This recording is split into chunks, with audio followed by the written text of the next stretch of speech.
বাব্যগ্নিভং যথা লোহং মাতং যজতি বৈমলম মনোচিরাৎ সদ্বীরজং জিত শাসস্য যোগিন। শিল প্রভুপাদ কৃত অনুবাদ এবং তাৎপর্য। জয় শিল প্রভুপাদ কি অনুবাদ। অগ্নি এবং বায়ুর দ্বারা সন্তপ্ত হলে স্বর্ণ যেমন সমস্ত মল থেকে মুক্ত হয়, যোগীও তেমন প্রাণায়াম অভ্যাস করার ফলে অচিরেই সমস্ত মানসিক উপদ্রব থেকে মুক্ত হন। তাৎপর্য: মনকে শুদ্ধ করার এই পন্থা শ্রী চৈতন্য মহাপ্রভু অনুমোদন করেছেন। তিনি বলেছেন যে সকলের হরে কৃষ্ণ কীর্তন করা উচিত। তিনি আরো বলেছেন, পরং বিজয়তে শ্রীকৃষ্ণ সংকীর্তন। শ্রীকৃষ্ণ সংকীর্তনের জয় হোক। শ্রীকৃষ্ণের দিব্য নাম কীর্তনের জয়ধ্বনি দেওয়া হয়, কারণ কীর্তন করতে শুরু করা মাত্রই মন শুদ্ধ হয়ে যায়। চেত দর্পণ মার্জনম। শ্রীকৃষ্ণের দিব্য নাম কীর্তনের দ্বারা মনের সঞ্চিত সমস্ত ময়লা পরিষ্কার হয়ে যায়। প্রাণায়ামের দ্বারা অথবা সংকীর্তনের দ্বারা মনকে নির্মল করা যায়। ঠিক যেমন সোনাকে আগুনে রেখে হাফড় দিয়ে হাওয়া দিলে তা নির্মল হয়ে যায়। তো বলা হচ্ছে অচিরাত। অচিরাত মানে কি? না, অচিরে। অচিরে, অচিরাত মানে অচিরে না, অচির। অচির মানে তাড়াতাড়ি। অচিরেই, অচিরেই ফল লাভ হবে, মানে চিরকাল লাগবে না, অল্প সময়ে ফল লাভ হবে। অচিরাত এখানে বাংলা করেছেন শীঘ্র। শীঘ্র। তো এখানে অচিরাত শব্দটা থেকে বোঝা যাচ্ছে মন অচিরাত, শ্বেত মানে হবে, বিরজং মানে রজগুণ থেকে মুক্ত হবে। অচিরাত মানে তাড়াতাড়ি, চিরকাল লাগবে না। অচিরাত মনটা খুব তাড়াতাড়ি রজগুণ থেকে মুক্ত হবে। কিভাবে? জিত শাসস্য যোগী। যে যোগী প্রাণায়ামের মাধ্যমে শ্বাসকে নিয়ন্ত্রণ করতে পেরেছে। কয় রকমের? পুরক, কুম্ভক, রেচক। আবার পুরক কুম্ভক, রেচক কুম্ভক। হলো তো? শ্বাসটাকে ফেলে, শ্বাসটাকে বের করে না, বের করে বন্ধ রাখা। বের করে সঙ্গে সঙ্গে ভেতরে ঢোকানো নয়, শ্বাসটাকে বের করে বন্ধ রাখা। কেউ 5 মিনিট পারে, কেউ 1 মিনিট পারে, কেউ 1 ঘন্টা পারে। এটা হলো অভ্যাসের উপর। শ্বাসটাকে বের করে বন্ধ রাখা, এটার নাম কি? এটার নাম হচ্ছে রেচক কুম্ভক। রেচক কুম্ভক, রেচক মানে বের করা। তারপরে শ্বাসটাকে গ্রহণ করা, এটার নাম কি? পুরক। তারপরে আবার শ্বাসটাকে বন্ধ রাখা, এটার নাম কি? পুরক কুম্ভক। তো এর দ্বারা কি হয় বলছে কপিল দেব বলছেন, এর দ্বারা আমাদের যে রজগুণ মানে মানসিক চঞ্চলতা, এগুলি রজগুণ, তমগুণ, এগুলি কি হয়? বিরজং। বিরজং মানে রজগুণ চলে যাবে। এই প্রাণায়ামের দ্বারা রজগুণ চলে যাবে এবং মন খুব শীঘ্রই শান্ত হবে। যোগীরা এটা করে। আর কি দৃষ্টান্ত? দৃষ্টান্তটা কি? বাপ্যগ্নিভাং, বায়ু এবং অগ্নি। বায়ু এবং অগ্নির দ্বারা সোনাকে কি করা হয়? সোনাকে বাতাস দিয়ে এবং আগুন দিয়ে এটাকে শুদ্ধ করা হয়। আর আরেকটা উপায় আছে সোনাকে শুদ্ধ করার, সেটা হচ্ছে নাইট্রিক অ্যাসিড। এখানে সোনার কারিগর আছে? হ্যাঁ, নাইট্রিক অ্যাসিড দিয়ে কি করা হয়? সোনাকে পিউরিফাই। পিউরিফাই মানে শুদ্ধ করা হয়, তাই তো? পিউরিফাই মানে শুদ্ধ করা হয়। তো নাইট্রিক অ্যাসিডটা কি? ভক্তের জীবনে নাইট্রিক অ্যাসিডটা কি? হরে কৃষ্ণ তো হলো, হরে কৃষ্ণ শুদ্ধ করে, কিন্তু নাইট্রিক অ্যাসিড আরেকটা জিনিস। নাইট্রিক অ্যাসিড হলো দুঃখ। যেমন খোলা বেচা শ্রীধর দুঃখ পেতেন, দুঃখ পেতেন মানে কি, এরা বাঁশের ঘরে থাকতেন, ভাঙা ঘর, পরনের কাপড় ছিল মানে 7 জায়গায় সেলাই। মহাপ্রভু বলছিলেন যে তুমি কৃষ্ণ ভক্ত, তোমার কাপড়ে দেখি 7 জায়গায় সেলাই। যারা শিবের ভক্ত তাদের দেখি বড় বড় বিল্ডিং, তারা ভালো ভালো পরে খায়। আর তোমার দেখি তুমি কৃষ্ণ ভক্ত, তোমার দেখি ঘরের আহ, চালে মানে চাঁদ দেখা যায়, রাত্রিবেলায় যখন ঘুমাও তখন চাঁদ দেখা যায়, ঘরের চাল ফাঁকা, ভাঙা চাল। হ্যাঁ, ওই খড়ের চাল, বাঁশের ঘর, তুমি কৃষ্ণ ভক্ত হয়ে তোমার লাভটা কি হলো? হ্যাঁ, তুমি তো শিব ভক্ত হলে ভালো হতো। শিব ভক্তদের বড় বড় বিল্ডিং থাকে, ধনী হয়। তখন খোলা বেচা শ্রীধর সম্পর্কেই বৃন্দাবন দাস ঠাকুর বলছিলেন যে খোলা বেচা শ্রীধরকে নাইট্রিক অ্যাসিডে মানে প্রভুপাদ এটা ব্যাখ্যা করেছেন, নাইট্রিক অ্যাসিডে ফেলে সোনাকে যেমন নাইট্রিক অ্যাসিডে ফেলে সোনাকে শুদ্ধ করা হয়, ঠিক তেমনি পাণ্ডবদেরকে 12 বছর বনবাস, 1 বছর অজ্ঞাতবাস, এটা হচ্ছে নাইট্রিক অ্যাসিড। হ্যাঁ, তারপরে এরকম ভক্তের জীবনে যে কষ্টগুলি আসে সেটা হচ্ছে নাইট্রিক অ্যাসিড। ওই নাইট্রিক অ্যাসিডের পরীক্ষায় যখন ভক্ত উতরে যায় তখন বুঝতে হবে খাঁটি ভক্ত। হ্যাঁ, যেমন নাইট্রিক অ্যাসিডের পরীক্ষায় বোঝা যায় এটা খাঁটি সোনা, এটা নকল সোনা। ঠিক তেমনি এই সমস্ত কষ্টের মধ্যে, হ্যাঁ, দুঃখের মধ্যে ভক্ত যখন উতরে যায়, হ্যাঁ, তবে উতরাবার শক্তিটা আসবে হরিনাম থেকে। তো কপিল দেব যতভাবেই প্রাণায়ামের কথা বলুক না কেন, আমাদের যোগাচার্য ছিল প্রভুপাদ, ঘুরে ঘুরে তিনি নিয়ে আসবেন হরিনামে। কপিল দেব বলেছেন সত্যযুগের মানুষদের পক্ষে এটা ঠিক ছিল।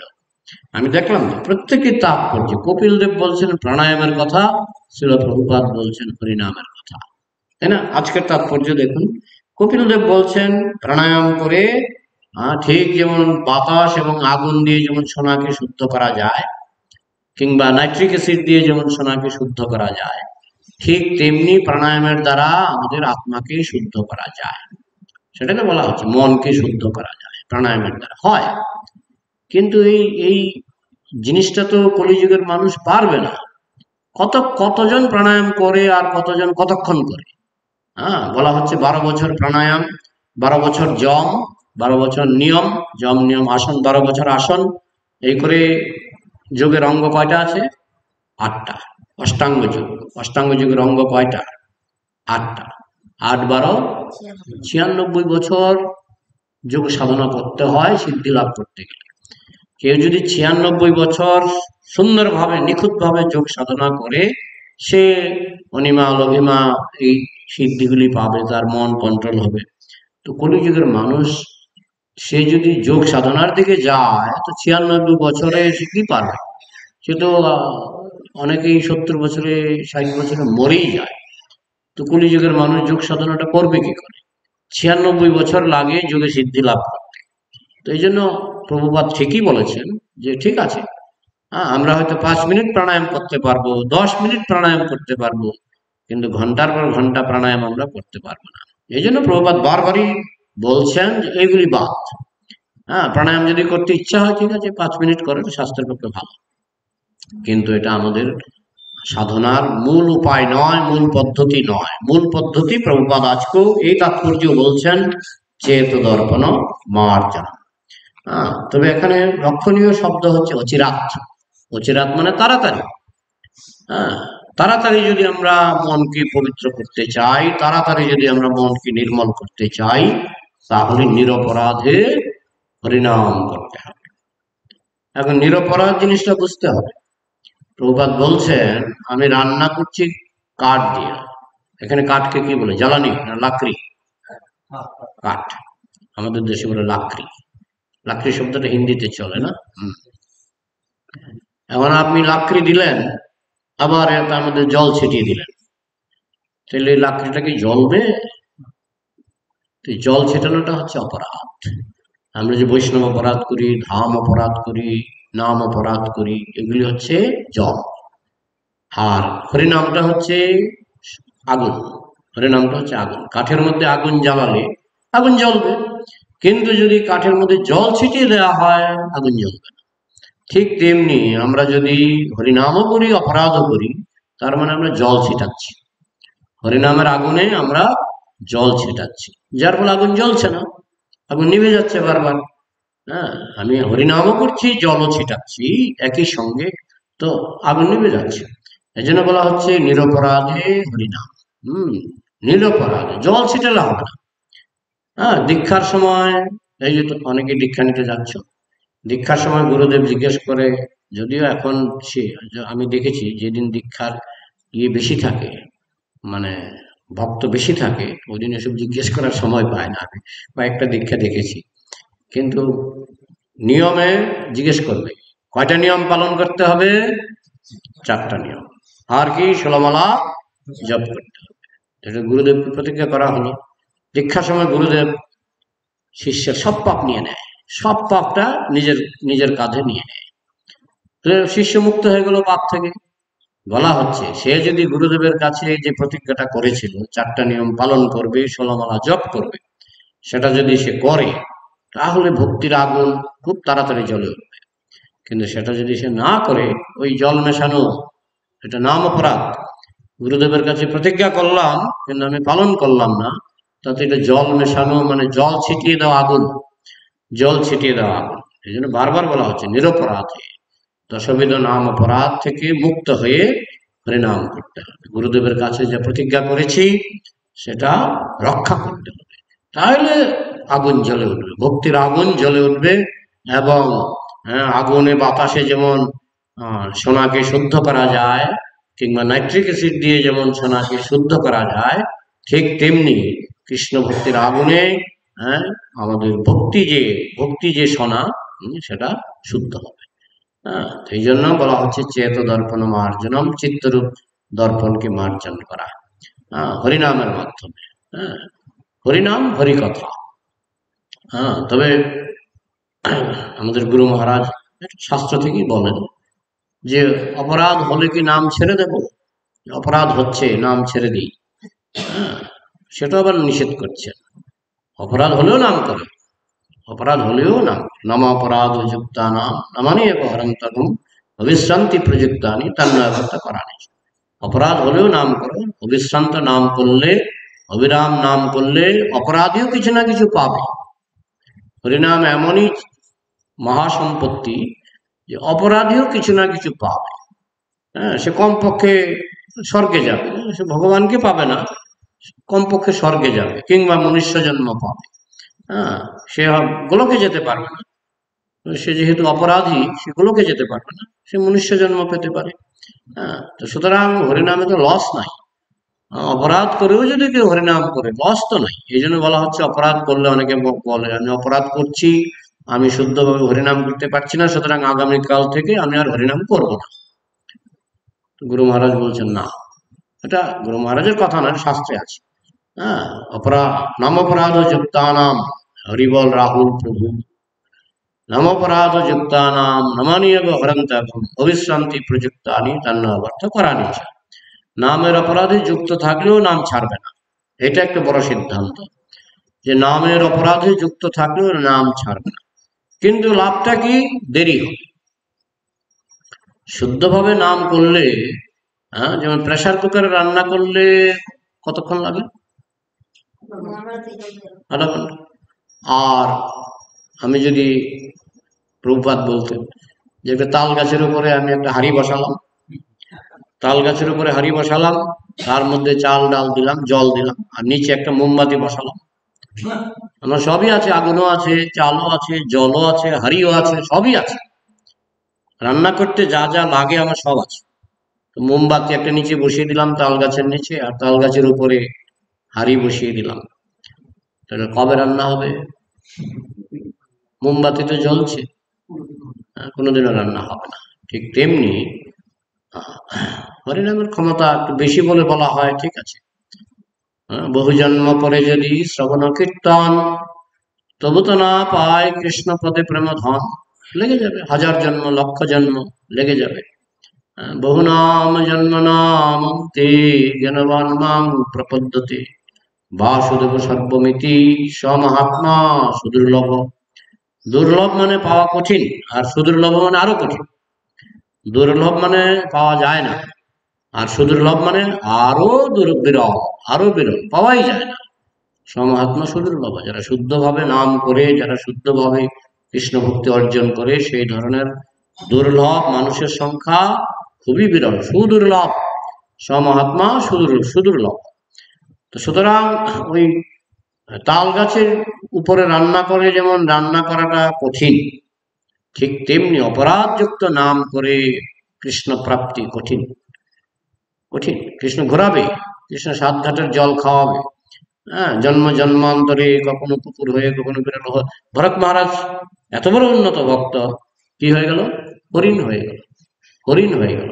তো ভরত মহারাজ আগের জন্মে অষ্টম স্তরে উঠেছিলেন। ভক্তির স্তর হচ্ছে 9টা। ভরত মহারাজ আগের জন্মে উঠেছিলেন অষ্টম স্তরে। তাহলে আর কয়টা স্তর বাকি ছিল? একটা। সেটা হরিণ জন্ম পাওয়ার পরে সেটা তার পূর্ণ হয়েছিল। অপরাধের জন্য হরিণ জন্ম হয়েছিল, হরিণ জন্ম পাওয়ার পরে জড়ভরত হলেন, জড়ভরত জন্মে তার 9ম স্তর তিনি প্রাপ্ত হলেন। আদৌ শ্রদ্ধা তত সাধু সঙ্গত ভজন ক্রিয়া তত অনর্থ নিবৃত্তি সাত তত নিষ্ঠা রুচিস্তত যথাশক্তিস্তত ভাব তত প্রেমাভ্যুদঞ্চতি সাধকানাং অয়ং প্রেমনা প্রাদুর্ভাবে ভবেৎক্রম। ক্রমে ক্রমে 9টা স্তর পেরোতে হয়। 9টা স্তর পেরোলে হয় শুদ্ধ কৃষ্ণ ভক্তি। তো আদৌ শ্রদ্ধা, প্রথমে হচ্ছে শ্রদ্ধা। এই যে আপনারা পাঠ শুনছেন, এটা কি? শ্রদ্ধা। আদৌ শ্রদ্ধা, তত সাধু সঙ্গ। হ্যাঁ, শ্রদ্ধা থাকলেই সাধু সঙ্গ হবেই। শ্রদ্ধা থাকলেই তো সাধু সঙ্গ হবে। আদৌ শ্রদ্ধা, তত সাধু সঙ্গ, তত ভজন ক্রিয়া। তারপরে ভজন ক্রিয়া 4টা নিয়ম পালন করা, 16 মালা জপ করা, এগুলি হচ্ছে ভজন ক্রিয়া। আদৌ শ্রদ্ধা, তত সাধু সঙ্গ, তত ভজন ক্রিয়া, তত অনর্থ নিবৃত্তি সাত। ভজন ক্রিয়া ঠিকঠাক হলে বদ অভ্যাস বিদায় নেবে। বদ অভ্যাসগুলি প্রত্যেকের জীবনে কম বেশি বদ অভ্যাস থাকতেই পারে, সেগুলি বিদায় নেবে ভজন ক্রিয়ার পরে। হ্যাঁ, তত অনর্থ নিবৃত্তি সাত, তত নিষ্ঠা, তারপরে হবে সিরিয়াসনেস, নিষ্ঠা। হ্যাঁ, ভক্তি করতে ভালো লাগবে। হ্যাঁ, তত নিষ্ঠা, রুচি, তাতে রুচি আসবে, ভজনে রুচি আসবে। তত নিষ্ঠা রুচিস্তত আসক্তি। আসক্তি মানে সে পাগল হয়ে যাবে, আমি কৃষ্ণ নাম ছাড়া থাকতে পারবো না, আমি কৃষ্ণ কথা ছাড়া থাকতে পারবো না, এটাকে বলে আসক্তি। মোহ, কৃষ্ণকে ছাড়া আমি মরেই যাব, এটাকে বলে তথা শক্তি তত ভাব। হ্যাঁ, তারপরে ভাব, তারপরে ভাব। ভাব হচ্ছে অষ্টম। ভাবটা কি? অষ্টম। এই যে কয়টা স্তর বলা হচ্ছে? 9টা স্তর। তার মধ্যে ভাব হচ্ছে অষ্টম স্তর। তারপরেই শুদ্ধ কৃষ্ণ প্রেম। তো ভরত মহারাজ আগের জন্মে ভাব স্তরে উঠে গেছিলেন। ক্লাস 8 পাস, এটা 8 মানে ভক্তির লেভেলে আর কি। 8 পাস করেছিলেন, 9 পাস করলে শুদ্ধ প্রেম। অজামিল আগের জন্মে ভাব স্তর পাশ করে গেছিলেন, যার ফলে পরের জন্মে পতিত হয়েও মৃত্যুর সময় না নিজের ছেলেকে ডাকলেন নারায়ণ নারায়ণ বলে, তার মুক্তি হয়ে গেল। তাই না? তো এটা কেন? এটা আমার ক্ষেত্রে আপনার ক্ষেত্রে নাও হতে পারে, কারণ তারা আগের জন্মে এগিয়েছিলেন। যারা আগের জন্মে এগিয়েছিলেন পরের জন্মে অনেক সময় তারা পেয়ে যায়, চান্স পেয়ে যায়। কিন্তু আমরা তো, তারা ভাব স্তর অষ্টম স্তর পর্যন্ত এগিয়েছিলেন, আমরা তো সেরকম নই। তো যার জন্য আমাদের আরো দেরি হয়। আমাদের অনেক জন্ম লেগে যেতে পারে, অনেক জন্ম সংসিদ্ধ তত জাতি পরাঙ্গতিম। অনেক জন্ম ধরে সাধন ভজন করতে করতে, অনেক জন্ম ধরে সাধন ভজন করতে করতে শেষ পর্যন্ত মানুষ কৃষ্ণ ভক্তি লাভ করে। কিন্তু আমি যদি মনে করি যে আমি তাড়াতাড়ি চাই, উপায় বলে দেওয়া হয়েছে, অস্পষ্ট কিছুই না। 4টা নিয়ম পালন করতে হবে, 16 মালা জপ করতে হবে, কোন বৈষ্ণব অপরাধ, ধাম অপরাধ। ধাম যেমন মায়াপুর ধাম, ধামে গেলে সাবধানে থাকতে হয়। বলছে ধামের রিক্সাওয়ালার সঙ্গে ঝগড়া করতে নাই, কারণ সে ধামে রিক্সাওয়ালা হয়ে জন্মগ্রহণ করেছে মানে কিছু না কিছু সুকৃতি তো তার ছিলই, না হলে তার ধামে জন্ম হবে কেন? ধামে যে শুকর হয়ে জন্মায় তারাও আগের জন্মে বৈষ্ণব অপরাধী ছিল। ওই যে রাধাকুণ্ডে যে বানরকুলি, এরা সব বৈষ্ণব, আগের জন্মে বৈষ্ণব অপরাধ করেছিল, যার ফলে এদের বানর হয়ে জন্ম হলো, তাও আবার রাধাকুণ্ডে। বোঝা গেল না?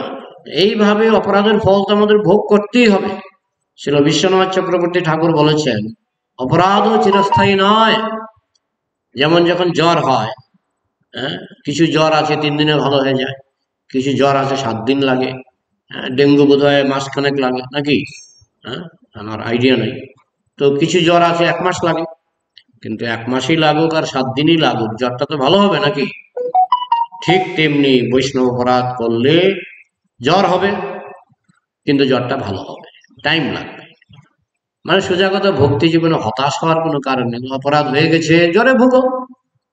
সেটা হতে পারে 10 বছর, হতে পারে 100 বছর, হতে পারে 2 জন্ম, হতে পারে 3 জন্ম। অপরাধের মাত্রা অনুসারে জ্বর। হ্যাঁ, একজন তো আহ, বৈষ্ণবকে ছুরি চালিয়েছে, ছুরি, বৈষ্ণবের পিঠে ছুরি চালিয়েছে। তো সে, তার কত জন্ম লাগবে? তার, একজন শুদ্ধ বৈষ্ণবের পিঠে ছুরি চালিয়েছিল, তার শুদ্ধ হতে কত জন্ম লাগবে? অনেক জন্ম লেগে যাবে, অনেক জন্ম লেগে যাবে। এই জন্য অপরাধ, হ্যাঁ, একজন বৈষ্ণবকে দেখেছি, ওই আমাদের মায়াপুরে তো টেম্পল কমান্ডার আছে না, টেম্পল কমান্ডার ছিল একটু কড়া, এই জায়গা ঝাড়ুটা দাও, এই জায়গায় ঝাড়ু দাও।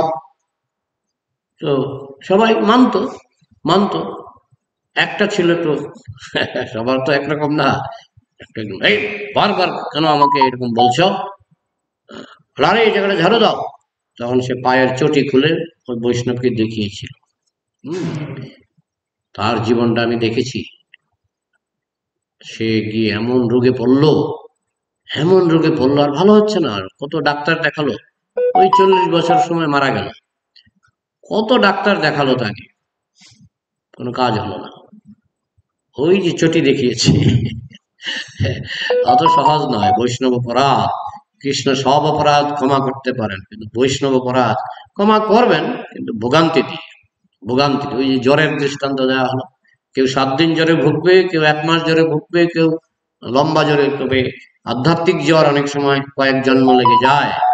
কেউ যদি বৈষ্ণব অপরাধ করে, ধাম অপরাধ করে, নাম অপরাধ করে, হ্যাঁ, এমন নয়, আমরা বলবো না যে সে কোনোদিনও কৃষ্ণকে পাবে না, পাবে, কিন্তু অনেক জন্ম লেগে যাবে। ওই জন্যই বলা হচ্ছে, বহু জন্ম করে যদি শ্রবণ কীর্তন, তবু তো না পায় কৃষ্ণ পদে প্রেম ধন। তো এখানে বলা হচ্ছে অচিরাত, অচিরাত মানে তাড়াতাড়ি, অচিরাত মানে তাড়াতাড়ি। তো তাড়াতাড়ি কে পাবে? যে নিরপরাধে শুদ্ধ ভাবে হরিনাম করবে, 4টা নিয়ম পালন করবে, সে তাড়াতাড়ি পাবে। অন্যরা তাড়াতাড়ি পাবে না, অন্যদের দেরি হবে। একবার প্রভুপাদকে প্রশ্ন করা হয়েছিল, কৃষ্ণকে পেতে কতক্ষণ লাগবে, কতদিন লাগবে, কত বছর লাগবে? প্রভুপাদ উত্তর দিয়েছিলেন, 1 মিনিট, 1 মিনিট। গলার সুর, সুর বাড়িয়ে দিয়েছিলেন, 1 মিনিট এরকম করে বলছিলেন। হ্যাঁ, এই ভিডিওটা দেখেছেন কিনা জানি না, এই ভিডিওটা প্রায় ইউটিউবে পাওয়া যায়। প্রভুপাদ বলছেন 1 মিনিট, 1 মিনিটে কৃষ্ণকে পাওয়া যায়। দৃষ্টান্ত খট্টাঙ্গ মহারাজ, খট্টাঙ্গ মহারাজ, খট্টাঙ্গ মহারাজ স্বর্গে গিয়েছিলেন, দেবতাদের সাহায্য করেছিলেন। খুব জোরে বলে ফেলেছেন। খট্টাঙ্গ মহারাজ দেবতাদের সাহায্য করেছিলেন যুদ্ধে। তখন দেবতারা বললেন, হে খট্টাঙ্গ মহারাজ, তুমি আমাদেরকে যুদ্ধে সাহায্য করেছো, তাই তোমার উপর আমরা প্রসন্ন, খুশি, বর চাও। তখন খট্টাঙ্গ মহারাজ বলেছিলেন, বর যে চাইবো, আমি আগে জানতে চাই আমার আয়ু আর কতদিন আছে। হ্যাঁ, খট্টাঙ্গ মহারাজ বুদ্ধিমান ছিল, বর চাইবো তার আগে আমি জানতে চাই আমার আয়ু আর কতদিন আছে। তো দেবতারা বলেছিলেন, বেশি না, কয়েক মুহূর্ত, মানে বেশিক্ষণ না। আয়ু বেশি নেই আপনার, আপনি খুব তাড়াতাড়ি মারা যাবেন। তখন খট্টাঙ্গ মহারাজ সঙ্গে সঙ্গে ধ্যানে বসলেন, কৃষ্ণের ধ্যান করলেন, গোলকে চলে গেলেন। তো খট্টাঙ্গ মহারাজের কতদিন লাগলো? সঙ্গে সঙ্গে, সঙ্গে সঙ্গে, কেমন, কয়েক মুহূর্ত। কিন্তু খট্টাঙ্গ মহারাজ নিষ্ঠা সহকারে তিনি কৃষ্ণ ধ্যান করেছিলেন। ধ্রুব মহারাজের কতদিন লেগেছিল? 6 মাস। হ্যাঁ, আর আমাদের লেগে যাচ্ছে জন্মের পর জন্ম, জন্মের পর জন্ম। হ্যাঁ, আমরা জানি না কত জন্ম পরে ইস্কনে চান্স পেলাম, আর এই চান্সটা কি আমরা ধরে রাখতে পারবো কিনা সন্দেহ। হ্যাঁ, দেখা যাবে জন্মের পর জন্ম, জন্মের পর জন্ম।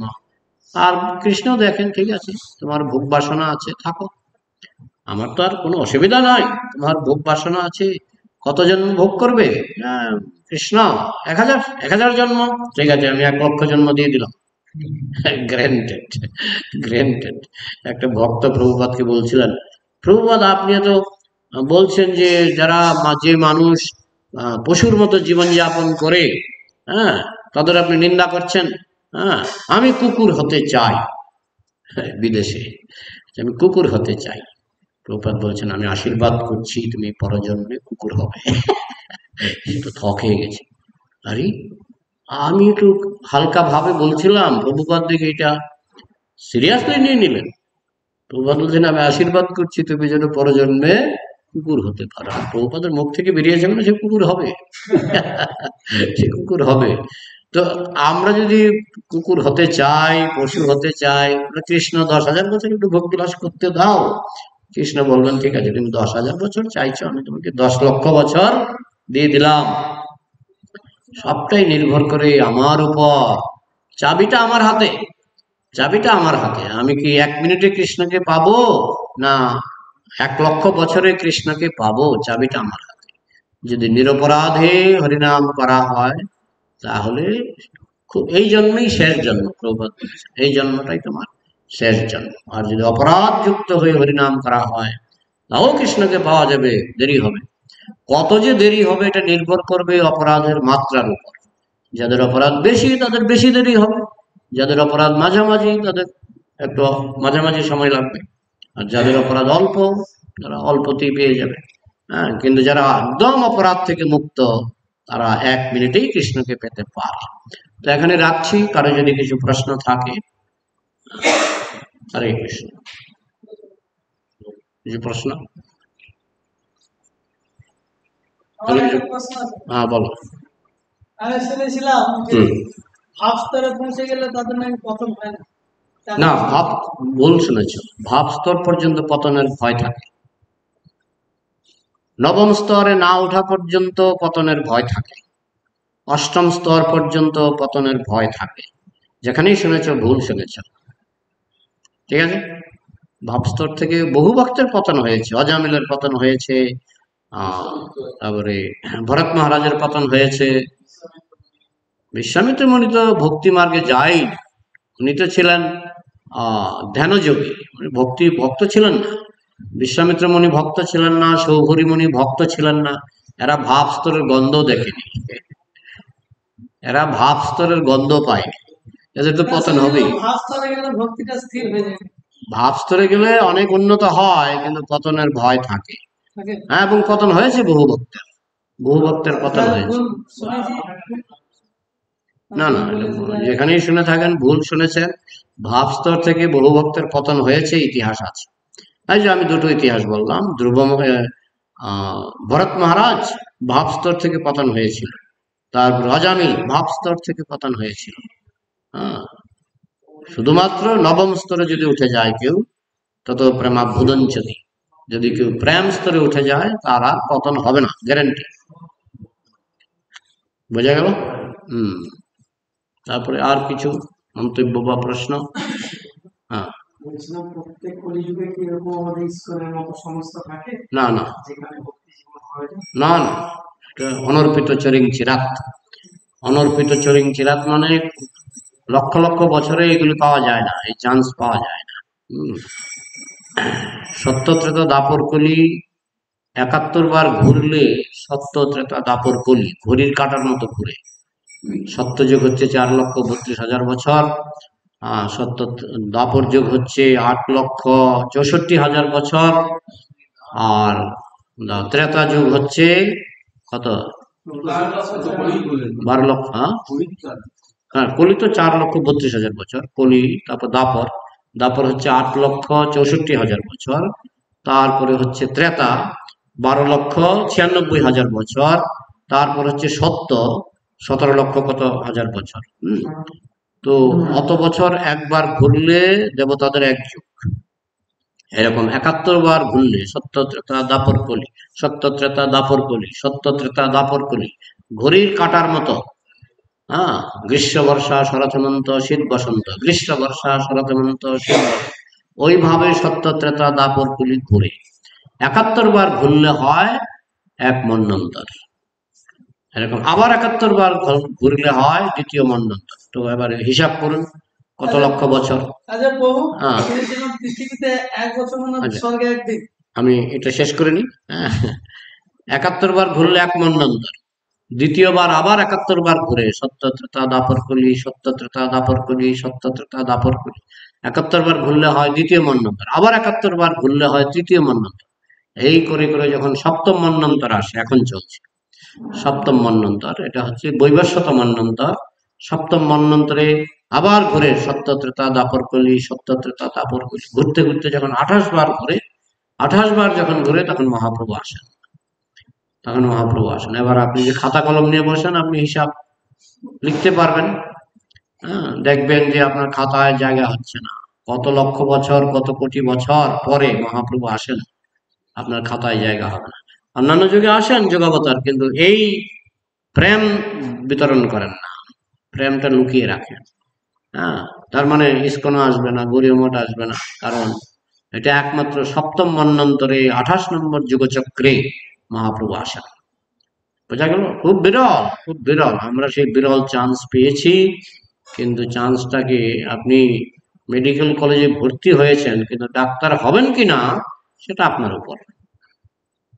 মেডিকেল কলেজে ভর্তি হয়ে যদি ফাঁকি দিই, তাহলে ডাক্তার নাও হতে পারি।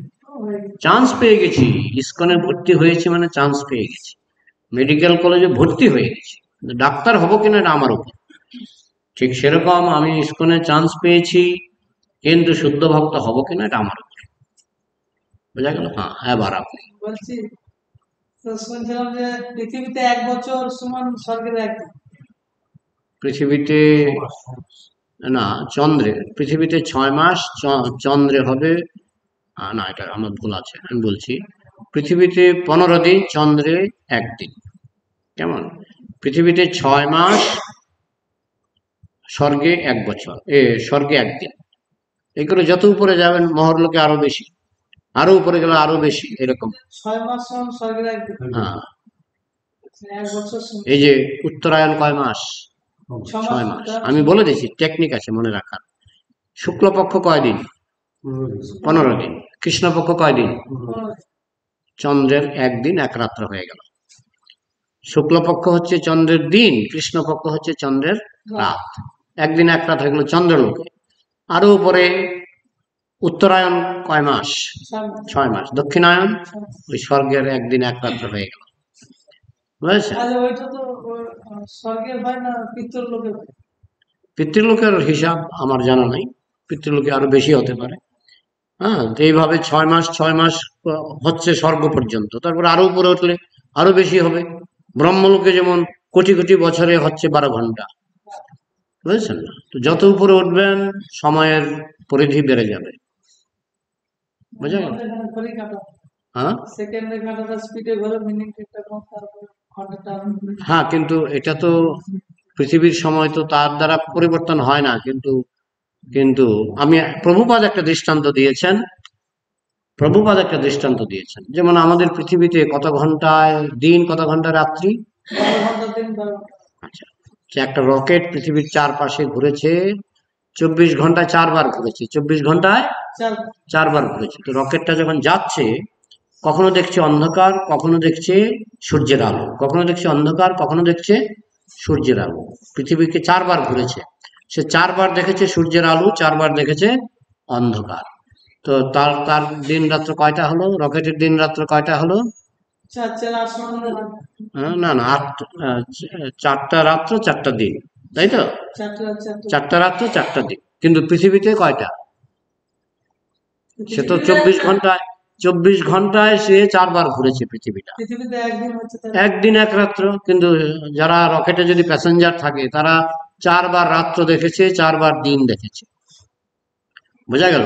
তার মানে তাদের জন্য, রকেটের জন্য 4 দিন 4 রাত্র, মানুষের জন্য 1 দিন 1 রাত্র। এইরকম এক এক গ্রহে দিন রাত্র আলাদা। বোঝা গেল? হরে কৃষ্ণ। আর তো কিছু নেই, রাখছি।